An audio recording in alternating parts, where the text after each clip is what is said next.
মন্টুবাবু বিদায় নেবার সঙ্গে সঙ্গে অসীমবাবুর মাথার মধ্যে গতকাল রাত্রে সেই জিনিসটি এখনও কিন্তু ঝিলিক দিয়ে বেড়াচ্ছে। আসলে ডাক্তারবাবুটি কে? ডাক্তারবাবুটি ওনাকে দেখে কোনো কিছু পয়সা কড়ি বা অর্থপ্রাপ্তির কথা চিন্তা না করেই ওনাকে ওষুধ দিলেন কেন? বা কেনই তার সুচিকিৎসা করলেন, যার ফলে এখনও পর্যন্ত অসীমবাবুর পেটে কোনো যন্ত্রণা বা সেরকম ব্যথা তিনি অনুভব করতে পারেননি।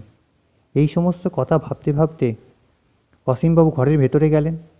মন্টুবাবু বললেন, স্যার, আজকে অনেকটা রাত হয়ে এসছে, আমি তাহলে বাড়ির দিকে পা বাড়াই। যদি কোনো দরকার হয় টেবিলে তো টেলিফোনটি রয়েছে, একটু ঘুরিয়ে রিং করে দেবেন, সঙ্গে সঙ্গে হাজির হয়ে যাব। অসীমবাবু বললে, চিন্তা করবার কোনো দরকার নেই, বাইরে বাল্বটিও লাগানো হয়ে গেছে, এখন সমস্ত দিক আলোকিত বা প্রজ্বলিত হয়ে উঠেছে, সুতরাং আর চিন্তার বিষয় নেই। কারেন্টও এখনও রয়েছে, আর টেবিলের ওপর সমস্ত দিকে ব্যবস্থা করে মোমবাতি, হারিকেন সমস্ত কিছু তো ব্যবস্থা করা রাখা আছে, সুতরাং চিন্তার বিষয় নেই। তা বললো, স্যার, রাতের খাবারটা তাহলে তাড়াতাড়ি করে খেয়ে নেবেন। চায় করার সাথে সাথেই আমি আপনার রাতের খাবারও গরম করে রেখে দিয়েছি। অসীমবাবু বলল, অসংখ্য ধন্যবাদ মন্টুবাবু, আপনি ছিলেন তাই অনেকটা আমি হেল্প বা সুবিধা পাচ্ছি আপনার থেকে, এবং নিজেকে অনেকটা সিকিওর মনে করছি বা নিরাপদ মনে করছি। মন্টুবাবু বলল, না না স্যার, ওই কথা বলবেন না, এটি আমার কর্তব্য। আমারই বাড়ির যদি কেউ আপনজন কেউ আসতো, তাহলে কি আমি তার জন্য কিছু করতাম না? অসীমবাবু বলল, এটাই তো আপনার সবথেকে বড় মনের পরিচয়। যাই হোক, আপনিকে শুভরাত্রি জানাই, আপনি বাড়ির দিকে প্রস্থান করুন এবং আমি ঘরের মধ্যে ঢুকে পড়ি। মন্টুবাবু বলল, সেটাই ভালো হবে স্যার, আমি আসছি। কালকে সকালবেলা আমি যত তাড়াতাড়ি সম্ভব এসে হাজির হব। অসীমবাবু বলল, অসংখ্য ধন্যবাদ। দিয়ে দুজন দুজনকে বিদায় জানিয়ে মন্টুবাবু বাড়ির দিকে গন্তব্যের দিকে রওনা হলেন, এবং অসীমবাবু নিজে ঘরের মধ্যে ঢুকে গেলেন। অসীমবাবু ঘরে ঢুকেই প্রথম যে কাজটি করলেন সেটি হচ্ছে মোমবাতি বা হারিকেনগুলো এবং তার পাশে একটি দেশলাই বাক্স জোগাড় করে রেখে দিলেন, এবং রাত্রের খাবারের জন্য সমস্ত প্লেটগুলো ধুয়ে ধায় খাবার টেবিলের ওপর জড়ো করলেন। কিন্তু তার মনে এখনও চিন্তা হচ্ছে যে আজকে রাত্রে একবার ডাক্তারবাবুর কাছে গেলেই ভালো, কারণ ডাক্তারবাবু বলেছিলেন ওনার সঙ্গে দেখা করতে। সকালে এত কাজের মধ্যিখানে যাওয়া সম্ভব হয়নি, সুতরাং আজকে রাত্রে দেখি খাওয়া দাওয়া সেরে সমস্ত কিছু গুছিয়ে গেছি, একবার ডাক্তারবাবুর কাছে দেখা করে আসবো। এই বলে তিনি রাত্রের খাবার খেতে লাগলেন। দুপ করে এটি আওয়াজ হওয়ার সাথে সাথেই কারেন্টটি চলে গেল। অসীমবাবু আগে থেকেই জোগাড় করে দেওয়া সেই হারিকেন বা মোমবাতির মধ্যে থেকে একটি মোমবাতি নিলেন এবং মোমবাতি দানিতে লাগিয়ে ম্যাচেস বক্স থেকে একটি দেশলাই কাঠি বার করে মোমবাতিটি জ্বালিয়ে দিলেন। ঘরটি একদম ঘুটঘুটে অন্ধকার থেকে একটু যেন আলোকিত হয়ে উঠল। সঙ্গে সঙ্গে মন্টুবাবু কথাগুলো অসীমবাবুর মনে পড়ল যে কোনো কিছু চিন্তাভাবনা হলে বা কোনো কিছু ভয়ের উদয় হলে আমাকে স্যার একটু ঘুরিয়ে রিং করবেন। ভেবেই অসীমবাবু একটু মিচকি হেসে আবার খেতে বসে গেলেন। উনি খাবার খাচ্ছেন এবং খাবার খেতে খেতে শুধু রাত্রের জন্য ভাবছেন যে কী ব্যাপারটি ঘটলো বুঝতে পারছেন না, কারণ মন্টুবাবু বলেছিলেন এই শহরে বা এই গ্রামেতে, এই এলাকাটায় কোনো স্বাস্থ্যকেন্দ্র বা কোনো ডাক্তারখানা নেই। এই সমস্ত কথা মাথা থেকে ঝেড়ে ফেলে দিয়ে অসীমবাবু খাওয়ার দিকে মন সংযোগ করলেন। পেট ভরে খাওয়া দাওয়ার পর যা কিছু বেঁচেছিল উনি সমস্ত বাটিঘটি বা টিফিন কারিয়াগুলো বন্ধ করে সমস্ত কিছু রান্নাঘরে কিচেনে নিয়ে চলে গেলেন এবং বেসিনের পাশে সমস্ত কিছু রেখে ভালো করে হাত পাত ধুয়ে নিলেন। ধুয়ে নিয়ে এক গ্লাস জল খেলেন এবং জল খেয়ে নিজের বিছানার দিকে এগিয়ে গেলেন। ঘড়িতে তখন বেশি বাজেনি, ঘড়িতে তখন 9:30-40 বাজে। অসীমবাবু একটি ম্যাগাজিন, 2-4টি ম্যাগাজিন সঙ্গে করে এনেছিলেন। সেই ম্যাগাজিনগুলোর মধ্যে থেকে একটি ম্যাগাজিন বার করে পড়তে লাগলেন। পড়তে পড়তে কখন খাওয়া দাওয়ার পর মানুষের যেমন তন্দ্রা বা ঝিমুনি আসে, সেই ঝিমুনি বা তন্দ্রায় কখন অসীমবাবুর দুটি চোখের পাতা বন্ধ হয়ে গেছে অসীমবাবু নিজেও বুঝতে পারেননি। যখন একটি ঠান্ডা হাওয়া একটু শব্দেতে যখন অসীমবাবুর ঘুম ভাঙল, তখন ঘড়িতে বাজে প্রায় 11:15।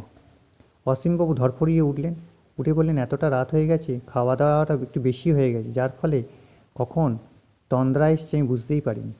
এই ভেবে উনি তাড়াতাড়ি করে টেবিলে রাখা টর্চটিকে নিলেন, হাতে ঘড়িটি পরলেন এবং গায়ে পাজামা পাঞ্জাবি জড়ানোই ছিল, একটি শাল বা চাদর নিজের গায়ে জড়িয়ে নিলেন। পায়ের তলায় যে চপ্পল জোড়া জুটি রাখা ছিল বিছানার তলায় সেখান থেকে চপ্পল জোড়া জুটিকে বার করে নিচে পরে নিলেন। পরে নেবার সঙ্গে সঙ্গে উনি বাইরের দরজার দিকে প্রস্থান করলেন এবং দরজাটি খুলে পাশেই রাখা টেবিলের ঝুড়ির মধ্যে থেকে চাবির গোছাটি বার করে বগলেতে টর্চটিকে আটকে রাখলেন এবং আস্তে আস্তে তালাটিকে খুলে বাইরের দিক থেকে দরজায় তালাটি লাগিয়ে দিলেন এবং পকেটে চাবির গোছাটিকে ঢুকিয়ে দিয়ে হাতে টর্চ লাইটটিকে জ্বালিয়ে এবং ডাক্তারবাবুর ডাক্তারখানার দিকে প্রস্থান করলেন। চারিদিকে নিস্তব্ধ নিরালা একে গ্রাম্য পরিবেশ। তারপর গ্রামের মানুষরা তো সচরাচর সাধারণত সন্ধ্যাবেলাতেই শুয়ে পড়ে, তাই অত্যাধিক নিস্তব্ধ হওয়ায় চারিদিকে কুকুরের কখনো কখনো ডাক শব্দ ভেসে আসছে, কখনো কখনো শিয়ালের শব্দ ভেসে আসছে। উনি ভাবলেন গ্রাম বাংলার পরিবেশ, কখনো কোথায় কোন ঝোপে ঝাড়ে কোনো শিয়াল টিয়াল লুকিয়ে আছে, তারাই হয়তো ডাকছে। এই ভেবে যখন উনি ডাক্তারখানার দিকে প্রস্থান করছিলেন তখন মনে হলো চারিদিক একদম নিস্তব্ধ নিরালা, জনশূন্য মানবহীন এই রাস্তায় উনি একা যাচ্ছেন। গাটা চমচম করে উঠল। তারপর অসীমবাবু নিজেকে মনে সাহস জুগিয়ে কিছু দূর এগিয়ে যেতেই দেখলেন ডাক্তারবাবুর সেই ভাঙাচোরা বোর্ডটি দেখা যাচ্ছে, ডাক্তারখানা বলে লেখা রয়েছে, এবং মনে হলো দূর থেকে একটা লাইট, একটা আলোর একটা ছোট্ট কিরণ ভেসে আসছে। উনি তখন ওই দিকে প্রস্থান করলেন। কিছু দূর এগিয়ে যাবার পরই উনি দেখতে পেলেন বাইরের বেঞ্চিতে 2-4 জন রুগী যেন বসে আছে, গায়ে কম্বল বা চাদর মুড়ি দিয়ে। গ্রাম বাংলার মানুষেরা সাধারণত যেমনভাবে বসে থাকেন, 2-4 জন রুগীকে বসে থাকতে দেখে ওনার মনে একটু সাহস এলো। উনি অসীমবাবুর ডাক্তারখানার দিকে এগিয়ে গিয়ে বেঞ্চিতে বসবার সময় দেখলেন তার পাশের রুগীগুলোকে কখনো কেউ কাঁপছে, কেউ বা হাত পা নিজের মুলছে, কেউ বা হয়তো একটু কোঁকাচ্ছে যন্ত্রণাতে। ভেতর দিকে মনে হলো পর্দার আড়াল থেকে ডাক্তারবাবু কাউকে পরীক্ষা নিরীক্ষা করছেন। কিছু শব্দ ভেতর থেকে ভেসে আসছিল। অসীমবাবু কান পেতে শোনবার চেষ্টা করলেন। দেখলেন একটি গোঙানির শব্দ আসছে। তাদের কথোপকথন কিছুটা কানে এলো। তিনি বুঝতে পারলেন ডাক্তার এবং রুগীর মধ্যে কথাবার্তা চলছে। রুগীটি যেন ডাক্তারবাবুকে বলছে ঠিক এইভাবে, ডাক্তারবাবু, আমি তো সমস্ত জিনিস খুব ভালো করে চিবিয়ে চিবিয়ে খেতাম, কিছুদিন ধরে দাঁতের এই সমস্যার জন্যে আমার খেতে কিন্তু খুব কষ্ট হচ্ছে। বিশেষ করে মাংস আমি চিবিয়ে খেতে পারছি না, আমার কষের দাঁতগুলোই খুব ব্যথা করছে। আমি তো জানেন মাংস এবং মাছ খুব ভালো খেতে পছন্দ করি। ডাক্তারবাবু একটু হাসলেন। হাসির শব্দটাও ফিসফিস করে কানে এলো। উনি বললেন, তোমাকে বলেছি না এই ওষুধগুলো নিয়মিত তুমি খাও বা ব্যবহার করো, এবং রাত্রির দিকে শোবার আগে একটু গরম উষ্ণ জলে গার্গেল করবে, এবং পারলে দাঁতগুলোর একটু যত্ন নাও। শুধু খেলেই হবে? দাঁতের এবং শরীরের যত্ন না দিলে শরীর বা দাঁত কোনো কিছুই তোমাকে সহায় হবে না, বা তোমাকে ঠিক মতন তোমার সাথে সময় মেপে চলবে না। একদিন সব কিছুই নষ্ট হয়ে যায়, তাই তার যত্ন আগে থেকেই নেওয়া উচিত। তখন রুগীটির কথা ভেসে এলো, ডাক্তারবাবু, আপনি সব কিছু, আপনার ওপরেই তো আমরা সব কিছু ছেড়ে বসে আছি, আপনি যেভাবে হোক আমার এই দাঁতটির একটি ব্যবস্থা করে দিন। ডাক্তারবাবু বললেন, তোমার ওই দাঁতটি তোলা ছাড়া আর কোনো উপায় নেই। চলো দেখি তোমার দাঁতটি তুলে দেওয়ার ব্যবস্থা করি। দাঁতটা তোলা হয়ে গেলে কিছুদিন তুমি শক্ত জাতীয় জিনিস থেকে একটু দূরে থাকো। শক্ত জাতীয় জিনিস তুমি 1 সপ্তাহ বা 10 দিন বাদে থেকে খাওয়া শুরু করো। এখন কিছুদিন নরম জাতীয় খাবার খাও। কিছুদিন পরে দাঁত ঠিকঠাক মতন হয়ে গেলে বা দাঁতের সমস্যা মিটে গেলে বা যন্ত্রণা বা বেদনা কিছুটা কমে গেলে তারপর তুমি আবার সেই আগের মতন সব কিছু খেতে পারবে। রুগীটি তখন বলল, ডাক্তারবাবু, দাঁতটি চলে গেলে আমি তো ভালো করে চিবিয়ে খেতে পারবো না। ডাক্তারবাবু বললেন, সময়ের সাথে সাথে সব কিছুই পরিবর্তন হয়। ওই দাঁতটি না তুললে তোমার আশেপাশে যে কটি দাঁত আছে সেগুলোও কিন্তু ইনফেক্টেড হয়ে যাবে। তখন কিন্তু অন্য দাঁতগুলোকেও নিয়ে তোমাকে ভাবনা চিন্তা করতে হবে। রুগীটি বলল, না না ডাক্তারবাবু, আপনি যেটি ভালো বোঝেন সেটিই করুন। খানিকক্ষণ পরে দুজনেরই শব্দ স্তব্ধ হয়ে গেল।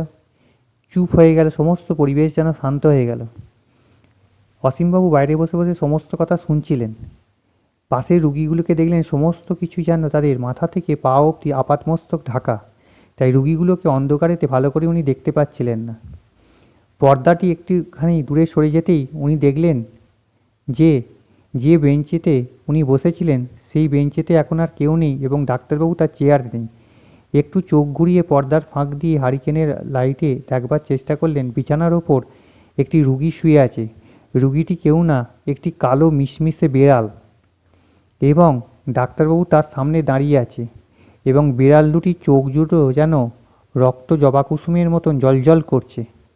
আগুনের যেন ঝিলিক বেরিয়ে আসছে তার চোখগুলো দিয়ে, যেন জ্বলন্ত দুটো আগুনের গোলা। ওই দৃশ্য দেখে অসীমবাবুর বুকটা ধক করে কেঁপে উঠল। উনি তখন ভাবলেন যে এটা আমি কী দেখছি, সত্যিই না এটা মিথ্যে। উনি তখন নিজেকে খানিকটা সংযত করে নিজের মনকে শক্ত করে আবার দেখবার চেষ্টা করলেন। দেখলেন যে ওনার দেখা জিনিসটি ভুল নয়। ডাক্তারবাবু এবং বিড়াল নিজেরা নিজেদের মধ্যে কথাবার্তা করছেন। খানিকক্ষণ পরে ডাক্তারবাবু কী একটা সাঁড়াশি জাতীয় জিনিস এবং অন্য কী একটা স্প্যাচুলা টাইপের জিনিস নিয়ে দাঁতের মধ্যে বিড়ালটিকে হাঁ করিয়ে কী সব কারুকার্য করছেন। এই কথা বা বার্তা বা এই সমস্ত জিনিসগুলি হওয়ার খানিকক্ষণ পরে পর্দাটি এমনভাবে সরে গিয়েছিল হাওয়াতে যে অসীমবাবু বাইরে থেকে আর কিছুই দেখতে পেলেন না। খানিকক্ষণ পরে আবার কিছু কথাবার্তা ভেসে এলো অসীমবাবুর কানে। তিনি শুনতে পেলেন রুগীটি বলছে, আজকে তাহলে চলি ডাক্তারবাবু, আপনি যে ওষুধগুলো দিয়েছেন সেই ওষুধগুলো নিয়মিত সেবন করছি, 10 দিন বাদে এসে জানিয়ে যাব কেমন আছি। এখন কিছুটা ব্যথা উপশম হলো বলে মনে হচ্ছে। সত্যিই ডাক্তারবাবু, আপনি ওই দাঁতগুলোর কথা ঠিকই বলেছিলেন। ওই দাঁতটি না তুললে হয়তো আশেপাশের দাঁতগুলোও নষ্ট হয়ে যেত। আপনি তো স্বয়ং ধন্বন্তরী, আপনি ছাড়া আমাদের আর গতি নেই। সত্যি আপনি ছিলেন, তাই এই যাত্রায় আমি বেঁচে গেলাম। এই বলে পর্দা সরিয়ে যে জিনিসটি বাইরে বেরিয়ে এলো সেটি আর অন্য কিছু নয়, সেটি একটি বিড়াল, কালো মিশমিশে যে বিড়াল। তার দুটি চোখের অক্ষিকোটর থেকে যেন আগুনের গোলা বেরাচ্ছে। খানিকটা বেরিয়ে বিড়ালটি কিছু দূর যাওয়ার পরে যেন হাওয়ায় অন্ধকারে মিশে গেল। অসীমবাবু নিজেকে ঠাওর ঠিকঠাক করতে পারলেন না। তারপর একটি রুগী, পরের রুগীটি যে বেঞ্চিতে পরপর বসেছিল সেই নাম্বার অনুযায়ী একটি রুগী ভেতরে চলে গেলেন। ডাক্তারবাবু ডেকে বললেন, ও নরেন এসেছো, বসো। তা তোমার পিঠের এবং কোমরের এবং পাঁজরার ব্যথাগুলো সব ঠিকঠাক আছে তো? তখন রুগীটি বলতে শোনা গেল রুগীটিকে, ডাক্তারবাবু, সেবার যে অ্যাক্সিডেন্টটি হয়েছিল তারপরে তো হাড় পাঁজরায় এত ব্যথা হয়েছে কোমরে, ভেবেছিলাম হয়তো এ যাত্রা আর বেঁচে উঠতে পারবো না, কিন্তু আপনার হাত তো নয়, হাত যশ বললেই ভালো। এত সুন্দরভাবে আপনি সব কিছু ঠিকঠাক করে দিয়েছেন যে কিছুটা এখন স্বস্তির নিঃশ্বাস ফেলছি, কিন্তু ব্যথা বেদনা এখনও প্রায় রয়েছে বললেই চলে। তবে আপনার ওষুধ আমি নিয়মিত সেবন করছি। খানিকক্ষণ পরে ডাক্তারবাবু বলল, চলো ওই বেডটায় শুয়ে পড়ো, আমি তোমার একটু চেক আপ করে নিই। খানিকক্ষণ পরে রুগী আর ডাক্তারবাবুর পায়ের শব্দ শোনা গেল এবং শোনা গেল একটা মচরমচ শব্দ। মানে রুগীটি মনে হলো অসীমবাবু ঠাহর করলেন, বেড়ে গিয়ে শুয়ে পড়ল এবং ডাক্তারবাবু তার পরীক্ষা নিরীক্ষা করলেন। খানিকক্ষণ একটু ঝোড়ো হাওয়া বইছিল। একটু ঝোড়ো হাওয়ায় গ্রিন কালারের যে পর্দাটি টাঙানো ছিল দরজার সম্মুখে, সেই পর্দাটি সরে যেতে হারিকেনের আলোতে শিখাতে সেই জিনিসটি আবার দেখা গেল। ডাক্তারবাবু যাকে চেক আপ করছেন সে আর কেউ নয়, একটি কঙ্কাল, যার সারা শরীরে মাংস বলতে কিছুই নেই। ভেতরের পাঁজরা সদৃশ্য সমস্ত কিছুই দেখা যাচ্ছে। ডাক্তারবাবু তার স্টেথোস্কোপ কানে লাগিয়ে তাকে পরীক্ষা নিরীক্ষা করতে শুরু করলেন। এইসব দৃশ্য দেখে অসীমবাবু আর নিজেকে ঠিকঠাক রাখতে পারলেন না। ঠান্ডা হাওয়া বইতে থাকাকালীনও অসীমবাবু সারা শরীর দিয়ে যেন ঘামের একটা ঝর্ণা বয়ে যাচ্ছিল। সারা শরীর ভিজে গেছে আপাদমস্তক। উনি কাঁপতে লাগলেন। ভয়েতে তাড়াতাড়ি করে উঠে পড়লেন। উঠে পড়ে বাড়ির দিকে প্রস্থান করবেন এই ভেবে সিঁড়ি দিয়ে নামতে যাবেন, ফট করে পেছন থেকে একটি ডাক ওনার কানে এলো। তিনি শুনতে পেলেন ডাক্তারবাবু বলছেন, অসীমবাবু, যাচ্ছেন কোথায়, কেমন আছেন জানালেন না তো? আপনি জানাতে এসেছিলেন এই তো 2-3 জন রুগী আছে, এদের দেখে দেওয়ার পরই কিন্তু আপনাকে আমি চেক আপ করে দেবো। আপনি নিশ্চিন্তে থাকুন, আপনি ভালো হয়ে যাবেন সম্পূর্ণরূপে। ফিরে আসুন অসীমবাবু, ফিরে আসুন। এই চিৎকার শুনেও অসীমবাবু নিজেকে ঠিকঠাক রাখতে পারলেন না, ক্রমাগত দৌড়াতে লাগলেন এবং দিগ্বিদিক শূন্য হয়ে এপাশ ওপাশ না কথা ভেবে উনি শুধু নিজের গন্তব্যের দিকে দৌড়াতে শুরু করে দিয়েছেন। যখন ঘরে এলেন, ঘরে এসে দোরগোড়ায় ঠিক বাউন্ডারি গেটটার সামনে দাঁড়িয়ে উনি খানিকক্ষণ নিঃশ্বাস নিলেন। নিঃশ্বাস নেওয়ার পর সঙ্গে সঙ্গে ভেতরে ঢুকেই বাউন্ডারি ওয়ালের গেটটা বন্ধ করে দিলেন এবং দরজায় গিয়ে তাড়াতাড়ি করে পকেট থেকে চাবির গোছা বার করে তালাটিকে খোলবার চেষ্টা করলেন। এতই উনি হাঁপাচ্ছিলেন বা এতই দিকবিদিক শূন্য হয়ে পড়েছিলেন যে ঠিক মতন চাবিও তালার মধ্যে লাগাতে পারছিলেন না। খানিকক্ষণ পরে সঠিক চাবি ঢুকিয়ে তালাটিকে খুলে কোনোরকমভাবে ভেতরে ঢুকেই দরজাটিকে আটকে দিলেন এবং যে টর্চটিকে সঙ্গে করে নিয়ে গিয়েছিলেন সেই টর্চটি উনি কোথায় যে ফেলে রেখে চলে এসেছেন উনি বুঝতে পারলেন না। ওনার মনে পড়ল টেবিলের ওপরে মোমবাতি, হারিকেন সব কিছু যাওয়ার আগে রেখে গিয়েছিলেন। পাশেই একটি দেশলাই ছিল, উনি সঙ্গে সঙ্গে গিয়ে দেশলাই জ্বালালেন এবং মোমবাতির শিখায় দেশলাইটি ধরলেন। সঙ্গে সঙ্গে ঘরটি প্রজ্বলিত হয়ে উঠল। চারিদিকে ঘরের অন্ধকার বা নিস্তব্ধতা যেন কেটে গেছে। উনি একটু স্বস্তির নিঃশ্বাস ফেললেন। খানিকক্ষণ পরে উনি নিজের হাত ঘড়িতে দেখলেন তখন ঘড়িতে প্রায় 1টা 4 বাজে রাত্রির। উনি ভাবলেন যে কী দৃশ্য উনি দেখলেন। তখন ওনার মাথার মধ্যে মন্টুবাবুর বলা কথাগুলো ঝিলিক দিয়ে উঠল। এই গ্রামে কোনো স্বাস্থ্যকেন্দ্র নেই এবং কোনো ডাক্তারখানাও নেই। তাহলে গতকাল রাত্রে উনি যে ডাক্তারবাবুকে দেখিয়েছিলেন তাহলে তিনি আসলে কে, বা ওই ডাক্তারখানাই বা এলো কোত্থেকে? এইসব কথা ভাবতে ভাবতে উনি বেশি কিছু না ভেবেই চপ্পলটিকে বিছানার তলায় খুলে উনি বিছানায় শুয়ে পড়লেন এবং হাত ঘড়িটা এর দিকে তাকিয়ে দেখলেন ঘড়িতে তখন 1টা 15 বাজতে চলেছে। তখন উনি চাপাচুপি নিয়ে কোনোরকমভাবে শুয়ে পড়েছেন। খানিকক্ষণ এপাশ ওপাশ করবার পর কখন উনি ঘুমিয়ে পড়েছেন, হট করে শুনলেন দরজায় কে যেন কড়া নাড়ছে, ঢকঢক করে শব্দ হচ্ছে। উনি ভাবলেন হয়তো ভোর হয়ে গেছে, মন্টুবাবু এসছেন। কিন্তু না, ঘড়িতে তখন দেখলেন হাত ঘড়িতে পাশে মোমবাতিটি জ্বলছিল, যে মোমবাতিটি উনি টেবিলের ওপর জ্বালিয়েছিলেন সেটিকে সঙ্গে করে নিয়ে এসেছিলেন শোবার আগে, এবং সেই মোমবাতি একটুখানি বাকি ছিল। সেই শিখাতে উনি দেখতে পেলেন ঘড়িতে তখন 3টে 7 বাজে। তখন উনি বললেন এত রাত্রে মন্টুবাবু তো আসবার কথা নয়, এটা কি রাত্রির না সন্ধে উনি ঠিক ঠাহর করতে পারছিলেন না। যাই হোক, কোনোরকমভাবে মনে সাহস জুগিয়ে গায়ের চাদরটিকে জড়ালেন এবং বিছানার তলায় মাথা নিচু করে দেখলেন চপ্পলটি খোলা আছে কিনা, এবং চপ্পলটি পরে নেবার পর উনি বাইরের দরজার দিকে এগালেন। ভাবছিলেন দরজাটি খুলবেন কি খুলবেন না, হয়তো কোনো মন্টুবাবুই হয়তো ডাকছেন, বা হয়তো উনি এসছিলেন আগে, উনি ফিরে গেছেন। এইসব কথা ভাবতে ভাবতে দরজাটি খুলেই উনি দেখলেন যে বাইরের দরজার সামনে ডাক্তারবাবু দাঁড়িয়ে আছেন।